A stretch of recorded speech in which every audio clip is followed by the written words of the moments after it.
A regiment born of the frontier. Soft drums roll over sepia images of rugged Kentucky hills.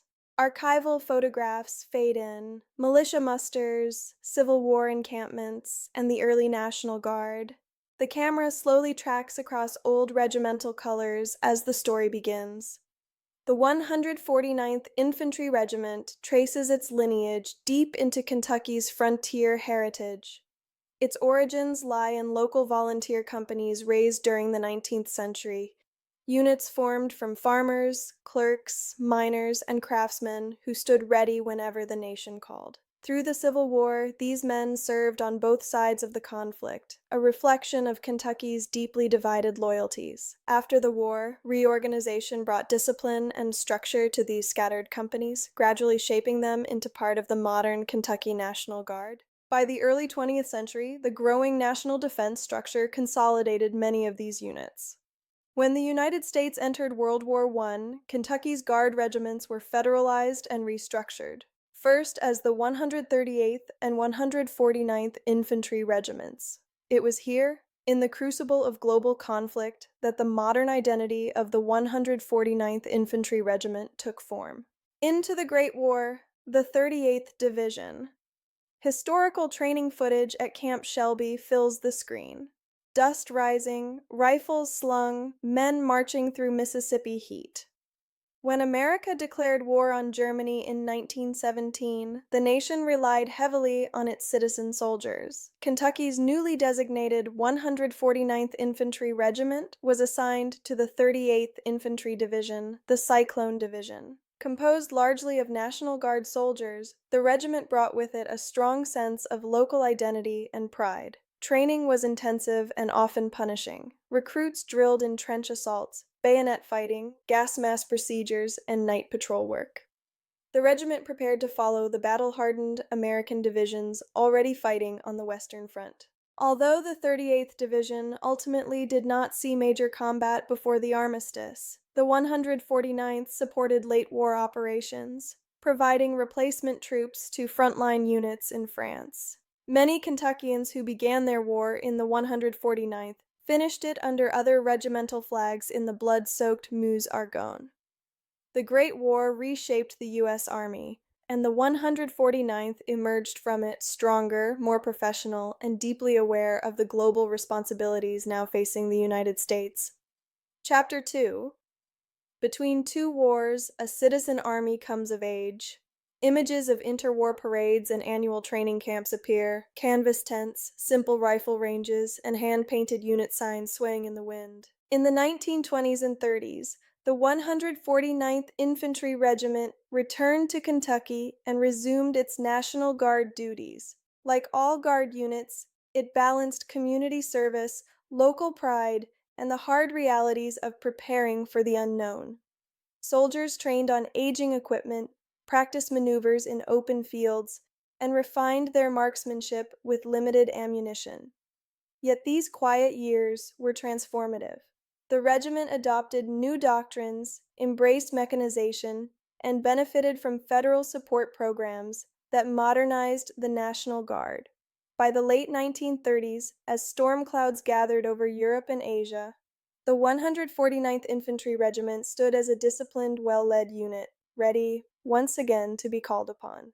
World War II, the Philippines Campaign. The documentary shifts abruptly to black and white wartime footage, palm forests, supply depots, and airfields under attack. The outbreak of World War II thrust the 149th into one of the Pacific's most strategically crucial theaters. Assigned to the 38th Infantry Division, the regiment trained intensively for jungle warfare, learning to navigate dense undergrowth, operate in extreme humidity, and sustain themselves far from established supply lines. In 1944, the 149th Infantry Regiment deployed to the Philippines as part of the American effort to liberate the archipelago from Japanese occupation. Years of entrenched enemy defense, fortified cave networks, and unforgiving terrain created some of the hardest fighting of the Pacific War. The Battle for Bataan. Redemption through fire. In early 1945, the regiment participated in the liberation of Bataan, the same ground where American forces had suffered defeat in 1942. For many soldiers, this was not just a mission, it was a symbolic act of redemption. The fighting was brutal. Companies advanced ridge by ridge, engaging Japanese strongpoints concealed in caves and thick vegetation. Artillery support was limited by terrain, forcing infantrymen into close-quarters combat. The regiment's progress was measured in yards, not miles, but through determination and relentless pressure, the 149th helped break the Japanese defense. Their success paved the way for the broader liberation of Luzon and contributed to the eventual collapse of Japanese resistance in the Philippines. For its actions in the campaign, the 38th Division, along with its regiments, including the 149th, earned the distinguished nickname the Avengers of Bataan. Occupation, reorganization, and the Cold War era. Color footage of returning soldiers transitions to the post-war period. New armories, reorganized units, and Cold War training exercises. After World War II, the 149th Infantry Regiment returned home and faced a new era of global tension. The regiment was reorganized multiple times as the Army experimented with new structures designed to counter Soviet expansion. Some companies were redesignated, consolidated, or reassigned, but the heritage of the 149th remained intact through these transitions. Throughout the 1950s and 60s, the regiment supported domestic missions, disaster relief operations, and numerous federal activations during periods of crisis. Though not deployed as a full regiment during the Korean or Vietnam Wars, many of its soldiers served overseas as individual augmentees, continuing the tradition of citizen soldier service. A modern regiment with historic roots. Modern digital footage shows today's Kentucky National Guard. Soldiers in contemporary uniforms, armored vehicles, and modern training grounds. Today, the lineage of the 149th Infantry Regiment is reflected in its descendant units within the Kentucky Army National Guard. Though its structure has changed across the decades, its traditions endure. Community service, readiness, and the enduring link between military duty and civilian life. The regiment's heritage is preserved not only in historical documents and armory walls, but in the families who have served across generations. Fathers, sons, and daughters carrying forward a legacy stretching back over a century. The legacy of the 149th. The final scene fades in, regimental colors gently waving, framed by late evening sunlight. The story of the 149th Infantry Regiment is the story of America's citizen soldier tradition, ordinary men and women rising to extraordinary challenges.